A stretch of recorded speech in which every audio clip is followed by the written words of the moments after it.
Time management. Some of us are really good at it, some of us are not so good at it, but it's probably even more difficult, sorry? One sec. Yeah, it's probably, anyway, let's get on with it.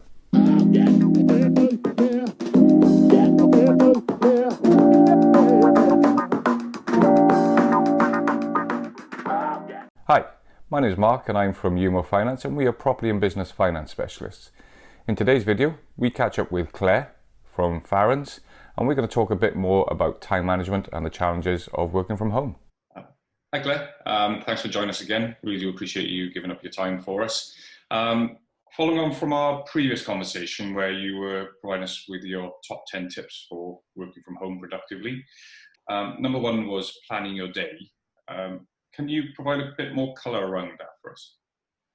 Yeah, of course. Thank you for inviting me back. So one of the biggest issues that everybody seems to be struggling with right now with the overnight haul of work life straight into let's work from home. But not let's just work from home in a nice quiet home environment. We have children, we have pets, we have vulnerable people that we're looking after. We might be isolating ourselves.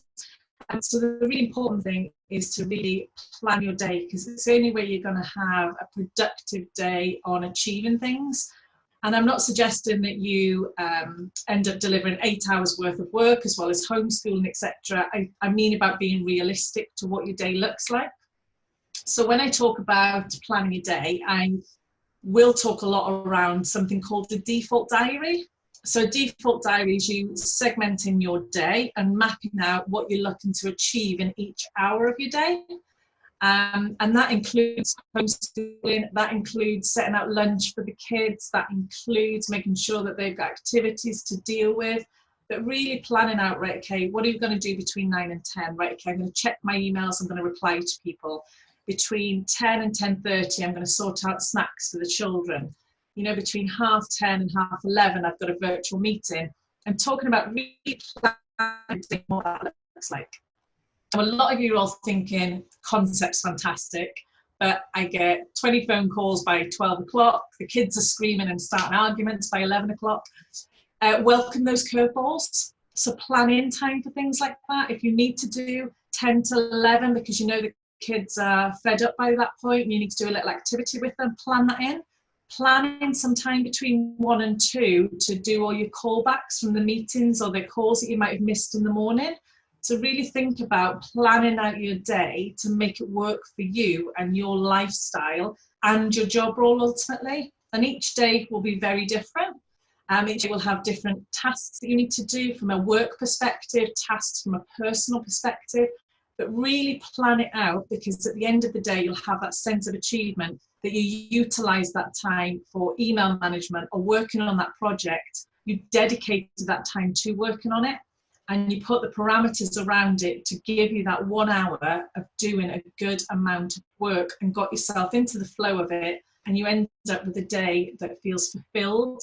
You feel much more productive, motivated. The kids are much happier because they've managed to get time with you throughout the day. So it is a default diary. It is putting some structure around it, but I want you to be flexible with that structure. So you might have to adapt to the kids and move things around. As long as you welcome that, Mark, it really can't fail. It's just about being open with it and making it work for you and your family. And at the end of the day, sit and plan tomorrow's day. So take 20 minutes at the end of the day. Right? What are you looking to achieve tomorrow? What are you looking to achieve on Wednesday and Thursday? You know, really plan it all out. It really does give you a good sense of control and motivation and feels like you've got some good focused time planned. Yeah. No, I think, we all feel pressure when the phone rings that you need to jump on it straight away, whereas in actual fact, do any of us expect it to be answered first time every time? We'd all love it to be, don't get me wrong, because that's our priority at that time as me making the phone call. However, the recipient, it might be in the middle of something else. So you have to be patient, not feel the pressure to answer things immediately. It's the same as emails. As long as you're getting back to people in reasonable timescales. Obviously, if it's an urgent matter, you'll address that slightly differently to others. Personally, I try and make sure that I've responded by the close of play that day, wherever possible, so that there's nothing dragged into the following day.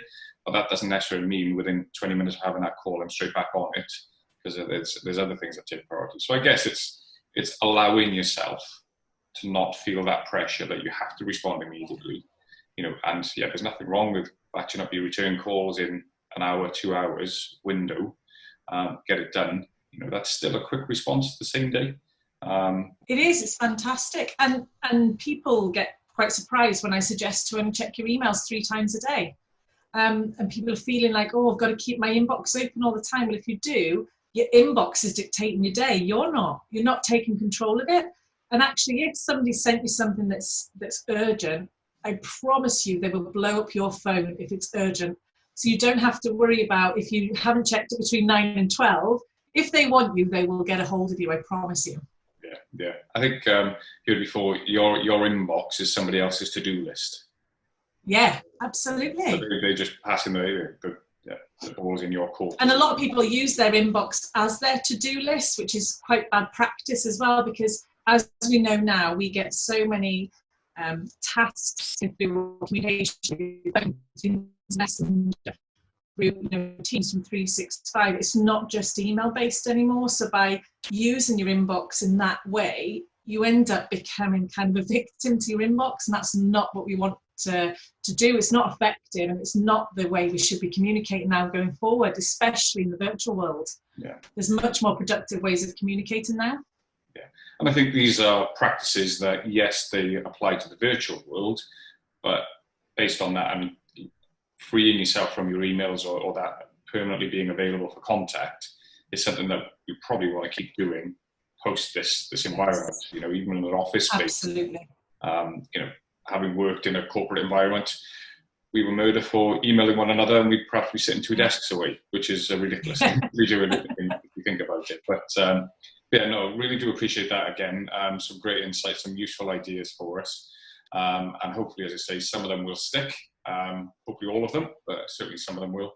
And yeah, been really, really great catching up with you and getting some of your insight. Thank you very much. Great. Thanks, Mark. Thanks for having me. You're very welcome. Thanks. Take care now. Thanks, Mark. Bye. Some more really good ideas there from Claire. Let's drill down into a few of them. Start with a plan, breaking down your day hour by hour, just to help divide it into sensible time slots. Be realistic and don't make it all about work. Include family time, making sure that you allow for when children, pets, partners are going to need some attention. Have a structure, but don't beat yourself up if it doesn't go to plan. And remember, everybody's in the same boat. Don't be driven by your inbox.